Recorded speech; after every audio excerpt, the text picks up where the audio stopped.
창세기 백문백답 수학적 현상 관찰 첫 번째 시간입니다. 여러분의 구독, 좋아요, 알림 설정은 이 사역에 큰 힘이 됩니다.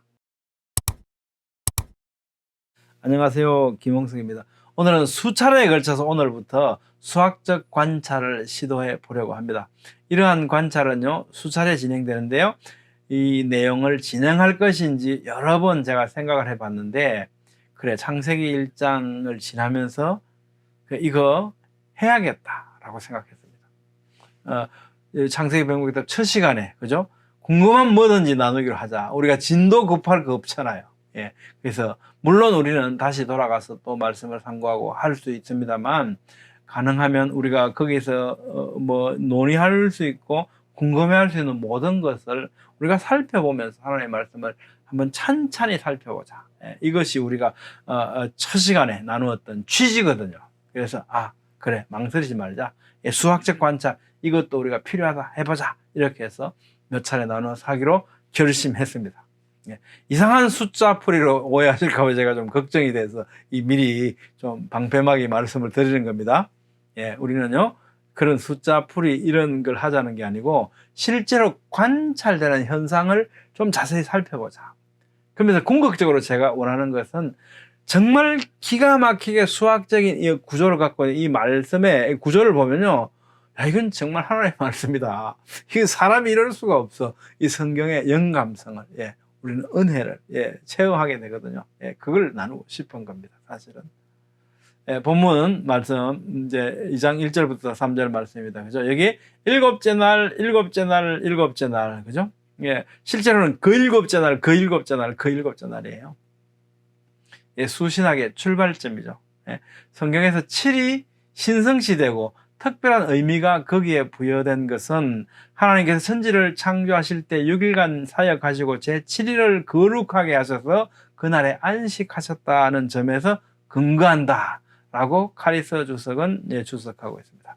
창조주간 일곱째 날 점진적으로 진행되어 오던 하나님의 사역이 완성되었고, 그래서 7은 하나님의 사역으로 말미암아 누리게 되는 복과 안식을 상징하는 숫자가 되었습니다. 우리 럭키 세븐 그러잖아요. 럭키 세븐 그렇습니다.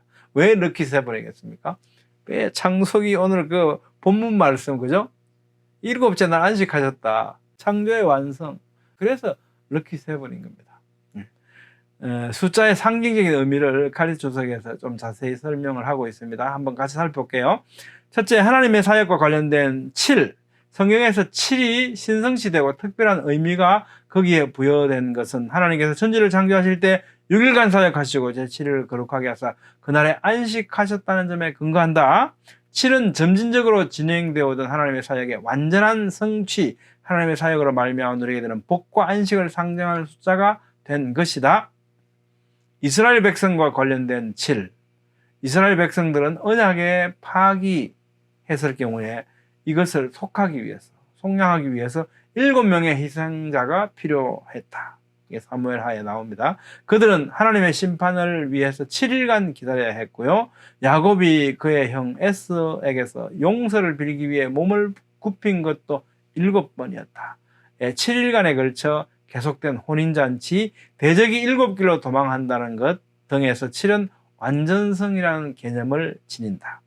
이스라엘 백성은 가나안 정복의 초기 전투인 여리고성 전투에서 그 성을 7일간에 걸쳐 돌았고 7일째에는 7번을 돌았다. 그리고 그때 7명의 제사장이 7 양각 나팔을 불었다. 솔로몬이 성전을 건축한 기간도 7년이죠. 안식년이나 희년을 계산할 때 모두 7이라는 숫자가 사용된다. 7이라는 숫자는 히브리인들뿐만 아니라 다른 민족들 가운데서도 신성시된 숫자이다. 예를 들면 고대 애굽인들은 사람이 죽으면 지하세계에 내려가 황소 1마리와 암소 7마리의 마중을 받고 7마리의 뱀과 7신을 만나게 된다고 믿었다. 또한 농사와 다산의 여신인 이시스가 삼각주 지역에 나갈 때에도 7마리의 정갈을 대동한다고 보았다. 애굽의 마술사들과 의사들은 7을 신비적인 숫자요 효험 있는 숫자로 믿었다. 그래서 마술을 행할 때 7신을 불렀고 치료를 위해 약을 처방할 때도 7알의 약을 복용하도록 했다고 합니다. 저는 이런 생각을 해봤습니다. 어떻게 성경 외에도 다른 그 사람들한테도 이렇게 이 7이라고 하는 숫자가 영향을 미치고 있을까? 우리가 궁극적으로 생각해 본다면요, 사실은 우리가 다 누구의 후손입니까? 아담의 후손이고 그 이후에는요, 노아의 후손이지 않습니까? 그래서 우리는 뭔가 다 잃어버렸다고 하더라도요, 공동의 기억을 갖고 있는 것이 맞겠죠. 그 기억 중에 하나가 바로 이 7이라고 하는 것, 이 완전수에 대한 기억이 아닌가라고 생각을 하게 됩니다. 자, 본문에는 또 3의 수학적 구조가 나타나잖아요. 지난 시간에도 말씀드렸습니다만, 창세기 1장에서 창조하다라고 하는 바라라고 하는 단어가 세 경우에 사용되었고, 그 중에서 마지막 경우인 사람을 창조하실 때는 창조라고 3번 연속 이렇게 사용되었다는 걸 봤고요. 그 다음 오늘 본문 말씀, 그죠? 2장 1절에 3절 말씀에도 보면 일곱 번째, 그죠? 일곱 번째. 이것이 일곱째. 이것이 삼중어로 중복 사용되고 있죠.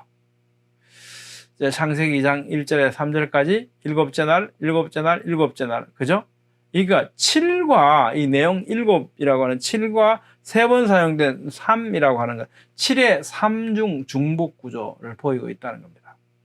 3은 성경적으로 볼 때요, 숫자 3이 의미하는 것은 삼위일체 하나님이잖아요. 하나님. 그게 하나님의 수라고 말합니다. 그래서 전능, 완전, 거룩을 의미할 때 많다. 그 다음에 7이라고 하는 숫자는 성경적 완전수다. 6일 창조, 7일째 안식하심으로써 창조가 완성된 것, 완전, 이것을 의미하는 것이 7. 에서 이제 완전수, 성경적 완전수라고 말하죠. 자, 본문의 톨레도토 중에요, 7중 기록들을 우리는 쭉 살펴볼 수 있습니다. 창세기 1장부터 31장까지 만들다, 하나님이 보시기에 좋았더라, 하나님의 이름을 짓거나 축복하시는 말씀 그대로 7번 나왔다. 이거 아주 여러 번 말씀드렸죠. 그 다음에 지난 시간에 우리 살펴본 같이 1장 1절에서 2장 3절까지를 확장해서 그러면 이제 첫 번째 톨레도트가 되잖아요. 창세기는 11개 톨레도트 구조인데 그 중에 첫 번째 톨레도트. 여기 안에도 보니까 하나님이라는 단어가 7의 5배수, 땅이라는 단어가 7의 3배수, 하늘 궁창이라는 단어가 7의 3배수라고 지난 시간에 또 살펴봤죠. 자, 그 다음에 창세기 톨레도트의 7중 그룹 중에서 하늘과 땅의 톨레도트, 그 다음 톨레도트에는 땅이라는 단어가요, 7번 서술됩니다. 토지 아다마가 7의 2배수인 14회 서술되었고, 하나님 여호와 하나님의 7의 5배수인 35회 정도 서술되어 있고요. 첫 번째 톨레도트에도 하나님이 몇 번? 7의 5배수 서술되어 있다 그랬죠? 35회. 예. 첫 번째 톨레도트에, 그죠? 하나님이 35회, 7의 5배수, 그죠? 두 번째 톨레도트도 그렇더라는 거죠. 자, 그 다음에 하늘과 땅의 톨레도트까지, 이것은 여기는 1장 1절부터 해서 두 번째 톨레도트 여기까지 보니까, 그러니까 톨레도트 구조가 정말 여러분 한번 어떻게 한번 생각해 보세요. 이것은 누구의 톨레도트, 이건 누구의 톨레도트, 그래서 11개 톨레도트로 구성되어 있다고 우리가 골격이죠, 프레임이죠. 창세기 서술의 프레임을 찾았는데, 그렇게 찾아놓고 보니까 그 톨레도트 안에 이 7의 배수만큼의 사용된 이런 것들이 어떻게 해요? 그 톨레도트에 딱 맞게 이렇게 수학적인 구조를 갖고 있더라는 겁니다. 자, 그 다음에요, 하늘과 땅의 톨레도트까지, 그러니까 첫 번째 톨레도트와 두 번째 톨레도트를 합쳐서 놓고 보니까요, 어떤 일이 있냐면, 이건 이제 고든 웨넌 박사님이 WBC 주석을 창세기 주석하신 분이죠. 이분의 연구의 결과입니다. 이거 어떻게 이걸 다 찾아냈을까요? 참, 이거 열심히 정말 감동합니다. 어쨌든 첫 번째 톨레도트와 두 번째 톨레도트 다 합쳐놓고 보니까 그 안에 마지막 절이 4장 26절인데요. 셋 또 아들을 낳고 그 이름을 에노스라 하였으며 그때 사람들이 비로소 여호와의 이름을 불렀더라 이랬거든요. 이것이 이제 마지막 두 번째 톨레도트의 마지막 절인데, 여기까지를 다 검색을 해보니까 여호와라고 하는 조남이요, 여기까지 7의 10배수인 70번째로 서술된 곳이더라는 겁니다. 그러니까 첫 번째, 두 번째 톨레도트를 합쳐서 두 번째 톨레도트의 마지막은 여호와라고 하는 이 조남이 70번째 사용되었다는 겁니다. 그 예사롭지 않죠. 또 이제 이 안에는 부르다, 카라라고 하는 단어가 7의 2배수인 14번째 사용된 곳이더라는 겁니다.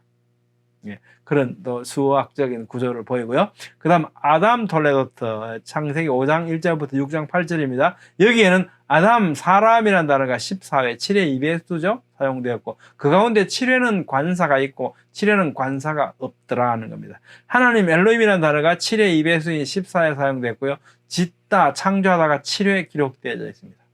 이 톨레도트 단위로 이것은 관찰되는 사실입니다.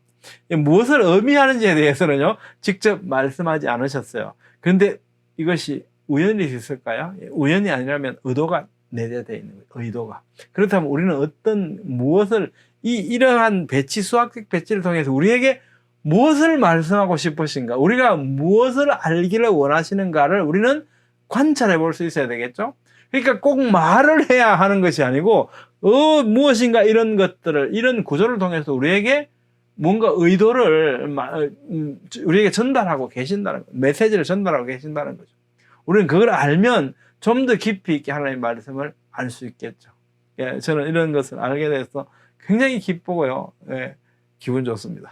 여러분들도 그랬으면 좋겠습니다. 자, 셈, 함, 야벳, 톨레도트에는요, 먼저 야벳의 아들 7명과 손자 7명의 이름들이 서술되어 있는데 이 7명의 손자들은 보면요 아들 고멜이 또 3명을 낳았고요 또 야완이 이렇게 4명을 낳았고 이렇게 해서 손자가 7명이래요. 그럼 마곡, 메대, 두발, 메색, 디라스 아무도 안 낳았으니까 아니죠. 다 이분들이 또 민족을 이룬단 말이에요. 민족을. 그런데 어떻게 해요? 예, 아들 7명인데 손자 7명 이렇게 말씀하고 있습니다. 의도적이죠. 7이라고 하는 숫자, 그죠? 예, 이 7이라고 하는 숫자를 통해 전체를 대변하고 있는 겁니다. 예, 대표하는 거죠. 또 야벳 자손들 명단 14명에다가 셋 자손들 명단 이렇게 해서 다 합치니까 70명이 되는 겁니다. 70명. 이게 수많은 사람들 가운데요. 예, 훨씬 더 많았겠죠? 70명의 이름을 다 우리한테 나열해 줍니다. 예, 7의 배수죠. 그 다음에 족보 명단의 7중성. 야곱이 이제 그 애굽으로 내려갈 때 130세 내려갈 때 그때 이제 누구 내려갔고 누구 몇 명 날아갔다는데 다 합쳐서 70명 내려갔다 이렇게 말씀하시거든요. 근데 아들이 70명이 안 되니까 그 중에 명단 중에 딸 둘을 포함시키잖아요. 셀라와 디나, 그죠? 그렇게 해서 70명을 억지로 맞추는 것처럼 보이죠. 근데 거기는 보면 손자들 포함 안 돼 있잖아요. 근데 46장 7절에 뭐라 그럽니까? 그 아들들과 손자들과 딸들과 손녀들. 그러니까 실제 그 내막을 보면 그 안에는요, 손자의 명단도 들어있어요. 그래서 70명의 이름을 우리에게 말해주고 있는 겁니다. 이것은 어떻게 70명을 통해서 우리에게 전체를 대신해서 말씀해 주는 거죠. 이것이 바로 어떤 7중 기록의 어떤 전통인 거죠. 수학적 구조인 거죠. 성경은 그렇게 말씀하더라는 겁니다. 또 아합의 아들도 70명, 기디온의 아들도 70명으로 나와 있습니다. 사사기에는 또 이렇게 죄를 짓고 대적이 누구였는데 이렇게 해서 하나님께서 참여하고 회개하고 돌아오니까 또 이렇게 구해주셨다 이런 것이 7번, 그죠? 7번의 죄악, 7번의 회개, 7번의 구원이 기록되어 있습니다. 예, 성경은 이렇게 7중 기록을 통해서 우리에게 메시지를 주고 있더라는 겁니다. 요한복음에도 7중 기록이 나오는데요. 표적들 가운데 7번을 기록했습니다. 뭐 너무너무 많다. 그런데 이 일을 기록하는 것은 우리가 예수님을 통해서 이렇게 구원받기를 원하기 때문에 예수님은 그리스도시다, 하나님의 아들이시다, 독생자이다. 이것을 우리에게 알게 하기 위해서 이렇게 7번의 기적의 사건을 우리에게 기록해 준다. 그죠? 7번. 신앙 고백을 7번 기록하고 있고요. 마지막 날에 대해서 7번 언급했고, 에고임이 나는 이다 라고 하는 비유적 용법을 7번 사용했어요. 나는 뭐 떡이다, 나는 생명이다, 이렇게 나는 이다 7번.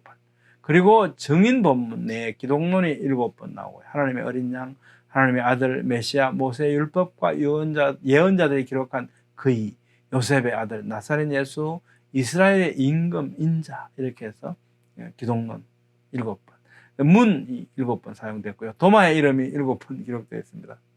예, 성경을 응하게 하려 함이라는 문구가 7번 사용됐고요. 밤이라는 단어가 7번 나온다고 합니다. 7중 구조죠. 예, 또 창세기 1장 1절은 7개의 단어로 베레시트 바라 엘로힘 엣 하샤마임 벳 하아렛 7개 단어잖아요.